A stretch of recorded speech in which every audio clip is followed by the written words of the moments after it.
Magandang araw muli, Elmer Roquillo ako sa Sydney. Ngayong araw na to, magkakabit kami ng fire alarm panel dito sa Child Care Center.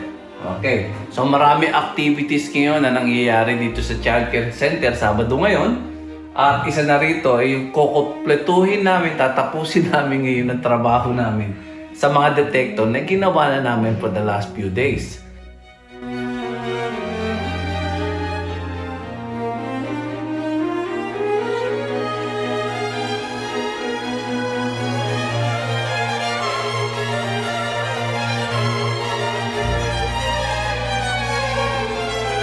Ito ka lang pwede kasi magtrabaho dito dahil o-operate pa itong childcare. So later on, ilalagay ko yung fire panel doon. Kasalukuyan, si AC, si Arnulfo, Arnie, whatever, nandun siya, nagkakabit ng mga detector, meron tayong black plan. Yung black plan natin, na ipadala natin sa gumagawa ng ating black plan at sooner or later, siguro by this week, matatanggap ko yun, tapos na yun. Alright, so, okay, ngayon, talagang busy rito. Mula ko na ito, tatanggalin ko na at ang problema, wala akong hagdanan at sama pa ng panahon sa labas, so ulan ng ulan. Harinawa, wala na yung ulan na yan at makapagtrabaho. Later on, sasabay sa amin, si Ray, nagte-testing siya ngayon doon sa isang building site ko. Dapat ako naka-assign doon dahil ito nagmamadali, ako na dito. Si Ray nag-iisa doon. So meron siyang 40 units na te-testing yan ng mga smoke alarms. Okay.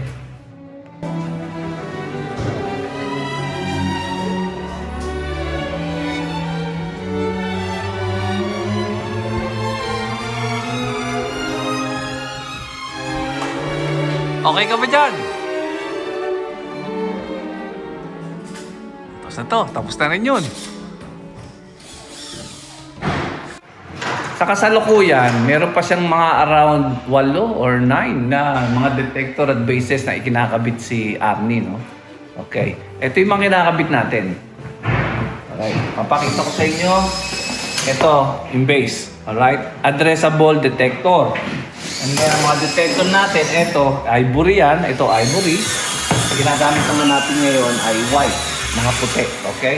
So, sa mga kusina at mga bathroom, ginagamit natin heat detector para hindi susceptible sa false alarm. At ito na rin yung black plan na ginagawa natin. Ito yung mga addressing. So, patuloy. Aantay ko lang siya matapos. Isang hagdanan lang ang dala ko eh. Maliit lang yung sasakyan ko ngayon. So pag natapos siya, ikakabit na namin yung fire panel.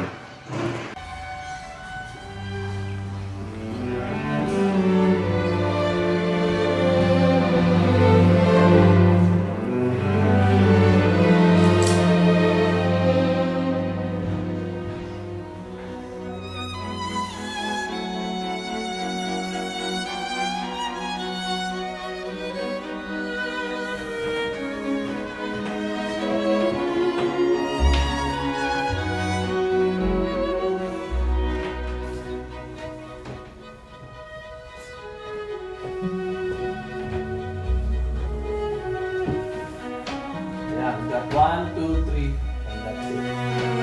Paglagay pa rin isang wire just in case we need another one just in case.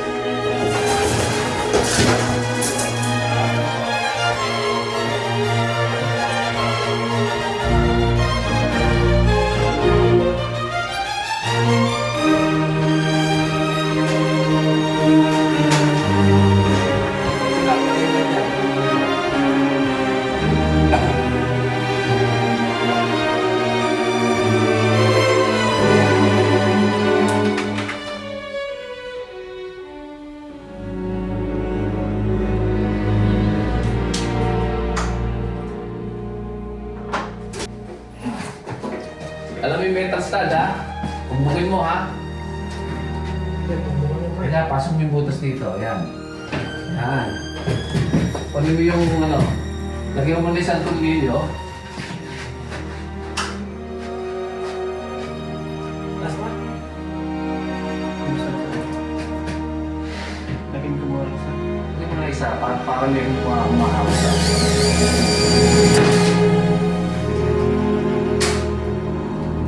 Yung butas, sakto mo rito, ha? Yung butas dito, ha? Pagdan mo na doon. Pasok. Yan.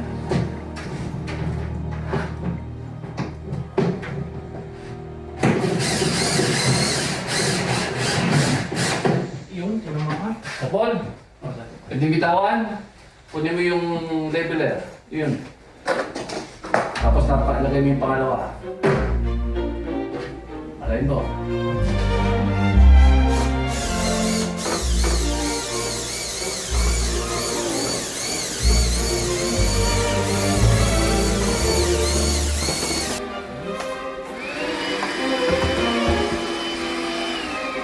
Break muna kami. Dala ko ng sandwich. Favorite ni AC.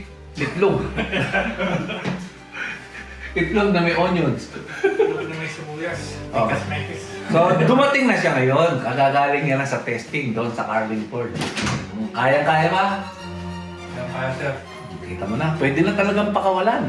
Si AC, tinuturoan natin para magkabit na ng panel. Silang dalawa. Siya mag-pro-programming ngayon. Mahawak pa yung tinapay. No? Siya mag-pro-programming. Siya ayusin niya yun, loob na yun. Ako, magbibideo. Ayos ba?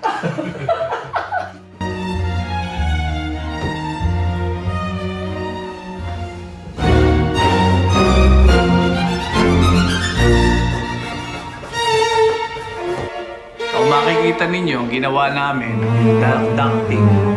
Dinoble namin yung ducting. Yung isa, peki yun. Parehong peki yung dalawa na yun. Para lang magandang tignan. Ayan. Alright.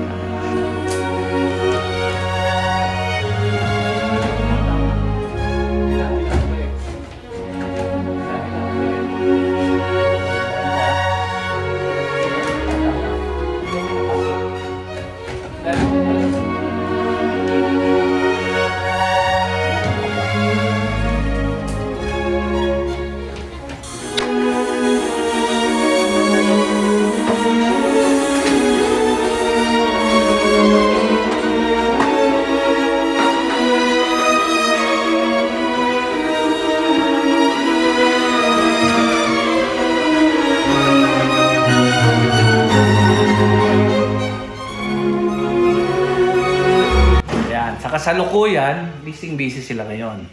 Trabaho ko lang kasi mag-video. So, siya na-program, tinuro ko na mag-program.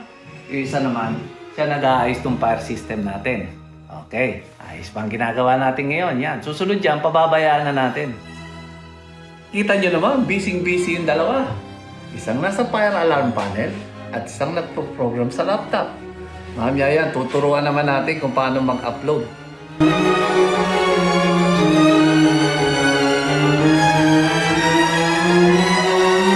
Para sa kaalaman ninyo, ginagamit naming panel na kung saan napakagaling at napakadaling panel ay gawa sa New Zealand. Yan. So very basic, madaling i-program, madaling ikabit. Nakita nyo naman. Alright. Ang fire panel dito sa Australia ay iba-ibang klase. Kung saan-saan nanggagaling. Pero ay isa lang masasabi sa inyo, walang fire panel na made in China rito. Dahil kinakailangan dumaan sila sa mahigpit na standard bago maaprubahan yung fire panel na yon. Oo, yun. Doon tayo sigurado doon. Kaya yung mga nagbabalak na maging fire technician, malaki ang experience, dapat marami kang kaalaman sa iba-ibang klaseng fire panel at yung setup dito. Yun ay tinuturo natin sa mga boys ngayon, no? So, mapapalaban sila ng gusto sa mga standards natin in the future. Okay. Oh, ayan, nakatapos na kami. Nakapag-commissioning na kami. Meron din kami mga aero, katulad dito. Anong ginawa mo? Nabaliktad yung time sa 01. Nabaliktad yung mga number. Oh, Mga address. Oh, ito naman si Ray, patuloy na nagpa-progress sa kanyang mga technical abilities. Ayan, alright? So, tapos na kami. So, maraming salamat. Sa uulitin ulit sa susunod. See you next time.